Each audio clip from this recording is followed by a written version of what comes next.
പ്രിയമുള്ളവരെ, വചനജ്വാല 994 ദിനത്തിലേക്ക് പ്രവേശിക്കുന്ന ഇന്ന് മെയ് 21 ചൊവ്വാഴ്ച എല്ലാവർക്കും സുന്ദരമായ ഒരു സുപ്രഭാതം ആശംസിക്കുന്നു. ആഗോള കത്തോലിക്ക സഭയിൽ ഇന്ന് വിശുദ്ധ ഗോഡ്രിക്കിനെ അനുസ്മരിക്കുന്ന ദിവസമാണ്. ഇംഗ്ലണ്ടിൽ നോർഫോൾക്കിൽ എത്രയും താഴ്ന്ന കുടുംബത്തിൽ ജനിച്ചു. യുവാവായപ്പോൾ സാധനങ്ങൾ വീടുകൾ തോറും കൊണ്ടു നടന്ന് വിറ്റിട്ടാണ് ഉപജീവനം കഴിഞ്ഞിരുന്നത്. വളരെ ലാഭകരമായി വ്യാപാരം നടന്നു.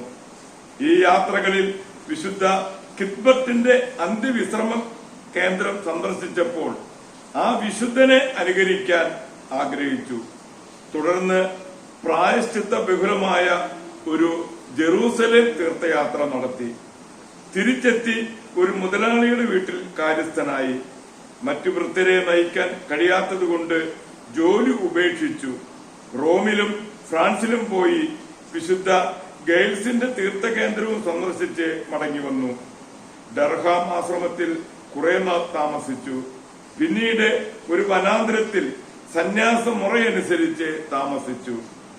വീണ്ടും ജെറൂസലേം തീർത്ഥയാത്ര നടത്തി. തിരികെ വന്ന് ഏകാന്തവാസവും പിന്നീട് ഹിംഗ്ലി മരുഭൂമിയിൽ താമസിക്കുകയും ചെയ്തു. കഠിന പ്രായശ്ചിത്തോടെയും പ്രാർത്ഥനയിലും മറ്റുമാണ് അവിടെ കഴിഞ്ഞിരുന്നത്. ധ്യാനത്തിന് പകലും രാത്രിയിലും മതിയാകാഞ്ഞിട്ടാണ് അദ്ദേഹത്തിന് തോന്നിയത്. രോഗങ്ങളും വ്രണങ്ങളുടെ വേദനയും മറ്റ് ക്ലേശങ്ങളും സസന്തോഷം സഹിച്ച് അദ്ദേഹത്തിന്റെ ക്ഷമ അസാധാരണവും എളിമയും ശാന്തതയും വിസ്മയാവഹവുമായിരുന്നു. ഡർഹാമിലെ പ്രിയോരുടെ അനുവാദത്തോടെ അവിടെ വന്നിരുന്നവർക്ക് ഉപദേശം നൽകിയിരുന്നു.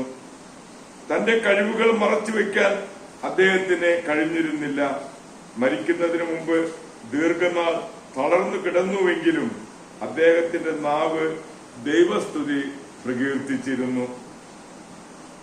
63 വയസ്സിൽ ദിവ്യസന്നിധിയിലേക്ക് യാത്രയായി. നമ്മുടെ അലസത മാറ്റി വിശുദ്ധന്റെ ഗോഡ്രിക്കിന്റെ മധ്യസ്ഥം നമുക്ക് യാചിക്കാം. ഇന്ന് തന്നെ വിശുദ്ധ യൂജിന്റെ മസോദിനെയും അനുസ്മരിക്കുന്ന ദിവസമാണ്. ഫ്രാൻസിലെ പ്രൊവൻസ് പ്രവിശ്യയിലെ ഐക്സയിൽ ജനനം. 25 വയസ്സുവരെ ലൗകിക ആർഭാടങ്ങളിൽ മുഴുകി ജീവിച്ചു. ഒരു ദുഃഖവെള്ളിയാഴ്ച ലഭിച്ച ദർശനത്തിൽ ദൈവത്തെ ഒഴിവാക്കിയാണ് താൻ ഇതുവരെ ജീവിച്ചതെന്ന ബോധ്യം വന്നു.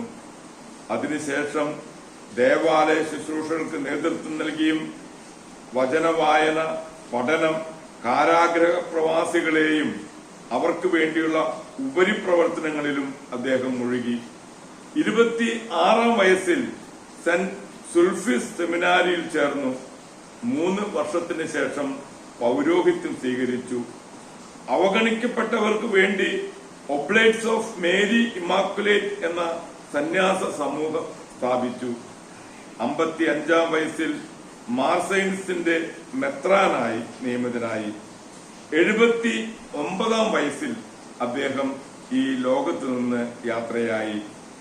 വിശുദ്ധ യൂജിൻ ജെ മസാദിനെയും വിശുദ്ധ ഗോഡ്രിക്കിന്റെയും മധ്യസ്ഥം യാചിച്ച് നമ്മൾ ഇന്നത്തെ വചനവായനയിലേക്ക് പ്രവേശിക്കുന്നു. ഇന്ന് തോബിത്തിന്റെ പുസ്തകം 10-ാം അധ്യായം 1 മുതലുള്ള തിരുവാക്യങ്ങളാണ് നാം ശ്രവിക്കുക. പിതാവായ തോബിത്ത് ദിവസം എണ്ണിക്കഴിയുകയായിരുന്നു. തിരിച്ചെത്തേണ്ട ദിവസം കഴിഞ്ഞിട്ടും അവരെ കാണാത്തതിനാൽ അവൻ പറഞ്ഞു, അവർ അവനെ താമസിപ്പിക്കുകയാണോ അതോ ഗബായാൽ മരിച്ചു പോവുകയും പണം നൽകാൻ ആരും ഇല്ലെന്ന് വരികയും ചെയ്തിരിക്കുമോ? അവൻ അതീവ ദുഃഖിതനായി. അവന്റെ ഭാര്യ പറഞ്ഞു, കുട്ടിക്ക് അപകടം സംഭവിച്ചു. കാലതാമസം അത് തെളിയിക്കുന്നു. അവൾ വിലപിച്ചുകൊണ്ട് പറഞ്ഞു, കുഞ്ഞെ, എന്റെ കണ്ണുകളുടെ വെളിച്ചമായ നിന്നെ പോകാൻ അനുവദിച്ചത് കഷ്ടമായി പോയി. തോബിത്ത് അവളോട് പറഞ്ഞു, വിഷമിക്കാതിരിക്കൂ, അവന് ഒന്നും സംഭവിച്ചിട്ടില്ല. അവൾ പറഞ്ഞു,